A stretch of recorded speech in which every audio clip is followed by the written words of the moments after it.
Baik, Assalamualaikum warahmatullahi wabarakatuh. Jumpa lagi dengan Ibu Ami di kelas IPA seru ya. Kali ini kita akan membahas mengenai suhu dan perubahannya. Materi ini adalah salah satu materi yang akan ada di penilaian akhir semester ya. So stay tuned. Suhu dan perubahannya. Sebetulnya kita sudah dapat materi ini waktu di SD ya. Nah, sekarang kita akan perdalam lagi materi suhu dan perubahannya. Suhu merupakan derajat panas dingin suatu benda. Jadi kalau misalnya benda itu panas, benda itu dingin, kita bisa sebutkan suhu benda tersebut panas atau dingin. Ya, tangan kita merupakan pengukur suhu kualitatif. Ya, apa itu kualitatif? Kualitatif itu tidak bisa menunjukkan angka pastinya seberapa, tapi bisa untuk mengukur. Misalnya kita celupkan tangan kita di air panas, maka kita bisa katakan air itu panas. Di air dingin, maka kita bisa katakan air itu dingin. Ya, nah hal seperti itulah yang disebut sebagai pengukur suhu kualitatif. Jadi nggak bisa kalau kita mengukur pakai tangan, oh dia 10 derajat, itu tidak bisa.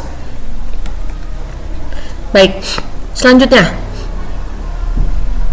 kalau kita ingin mengukur suhu secara kuantitatif, ada angkanya, kita bisa menggunakan termometer. Nah, jenis-jenis termometer itu banyak. Contohnya misalnya ada termometer suhu badan. Ya, biasanya itu dari 30 ya sampai 45 misalnya. Kemudian ada termometer laboratorium, tergantung misalnya itu ada dari skala minus 10 sampai 110 derajat Celcius. Ada termometer ruangan yang biasanya digantung di ruangan, ada termometer maksimum minimum, ada termometer bimetal. Ini biasanya digunakan ketika kita memasak ya, termometer bimetal. Kemudian ada juga jenis termometer yang lain seperti termometer digital, termometer kristal cair dan sebagainya ya. Nah, ini yang penting kita pelajari di bab suhu dan perubahannya ya. Ada konversi skala termometer. Kalau di SMP itu dari sekian banyak skala termometer yang harus kita pahami betul, itu setidaknya ada 4 skala. Ada skala Celcius, lambangnya C, ada skala Reaumur, lambangnya R, ada skala Fahrenheit, juga ada skala Kelvin ya. Setiap termometer itu memiliki titik tetap bawah dan titik tetap atas yang nilainya berbeda. Titik tetap bawah diukur ketika air membeku, sedangkan titik tetap atas itu diukur ketika air mendidih. Pada termometer Celcius, titik tetap bawahnya itu adalah 0, titik tetap atasnya 100. Reaumur, titik tetap bawahnya 0, titik tetap atasnya 80. Fahrenheit, titik tetap bawahnya 32, titik tetap atasnya 212. Kelvin, titik tetap bawahnya 273, titik tetap atasnya 373. Nah, Bu, ini kenapa kok di bawah begini? Untuk Fahrenheit, ini menunjukkan angka 0 Fahrenheit itu sebelah mana? Itu ada di bawah banget ya. 32 skala di bawah 0 Celcius. Kalau yang Kelvin 273 skala di bawahnya. Ini berarti 0 Kelvin. Nah, dari angka-angka ini kita bisa lihat selisih titik tetap atas dan titik tetap bawah pada setiap termometer. Pada Celcius selisihnya 100. Dari mana? 100 dikurangi 0. Reaumur 80 dikurangi 0. Kemudian selisih untuk Fahrenheit 180 dari mana? 212 dikurangi 32. Sedangkan pada Kelvin selisihnya 100. 373 dikurangi 273.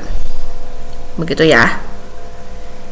Nah, jika angka-angka tersebut dibagi dengan 20, maka kita akan dapat perbandingan setiap termometer seperti ini. 100 bagi 20, 5. 80 bagi 20, 4. 180 dibagi 20, 9. 100 dibagi 20, 5. Maka 5495 ini merupakan perbandingan untuk setiap termometer. Celcius 5, Reaumur 4, Fahrenheit 9, Kelvin 5. Nah, masih di konversi suhu. Kita ingat tadi setiap termometer, skala termometer itu punya perbandingannya masing-masing. Analoginya begini. Satu langkah itu 5 skala di Celcius, ya.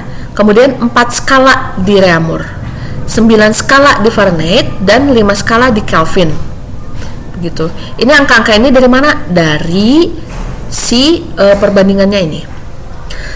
Ada catatan khususnya. Titik tetap bawah pada Celcius dan Reaumur itu adalah 0. Artinya Celcius dan Reaumur tidak memiliki tabungan dalam tanda kutip, ya. Kemudian titik tetap bawah pada Fahrenheit adalah 32, sehingga Fahrenheit memiliki tabungan 32. Imbasnya bagaimana? Jika suatu termometer dikonversi ke Fahrenheit, maka dia harus ditambah 32. Dan jika Fahrenheit akan dikonversi ke skala termometer yang lain, maka harus dikurangi 32. Satu lagi, titik tetap bawah pada Kelvin adalah 273, sehingga Kelvin memiliki tabungan 273. Imbasnya, jika termometer dikonversikan ke Kelvin, maka harus ditambah 273. Dan jika Kelvin akan dikonversi ke skala yang lain, maka harus dikurangi 273. Ada catatan lain juga, Kelvin dan Celcius memiliki perbandingan yang sama. Artinya, kalau kita ingin mengkonversi Celcius ke Kelvin, kita hanya tinggal menambahkan 273 saja. Sebaliknya, jika ingin mengkonversi Kelvin ke Celcius, kita hanya harus mengurangi 273 saja. Kenapa? Karena mereka memiliki perbandingan yang sama. Nah, ini untuk yang suka rumus-rumus ya. Cara membacanya begini. Dari Celcius ke Reaumur. Nah, bagaimana cara mencari Celcius ke Reaumur? 4/5 dikali skala Celciusnya, ya. 4 dari mana? Kita kembali sedikit. 4 adalah perbandingan Reaumur. Kemudian 5 dari mana? 5 adalah perbandingan Celciusnya. Jadi, kalau kita ingin mencari dari Celcius ke Reaumur, caranya perbandingan Reaumur per perbandingan Celcius dikali suhu pada skala Celciusnya. Ini kenapa tambah 32? Karena Fahrenheit punya tabungan 32, ya. Ini kenapa dikurangi 32? Karena dari Fahrenheit ke Celcius misalnya, kan tabungannya punya Fahrenheit, maka harus dikurangi 32. Oke, kita lanjutkan. Kita lihat contoh soalnya. Pada sebuah ruangan terukur suhunya 25 derajat Celcius. Jika suhu tersebut diukur dengan termometer Reaumur, Kelvin, dan Fahrenheit, maka angka yang terbaca adalah berapa? Ya, ingat perbandingannya. Kalau ibu sukanya KFCR, jadi makanan gitu ya. KFCR. Nomor teleponnya 5954. Ini adalah perbandingannya.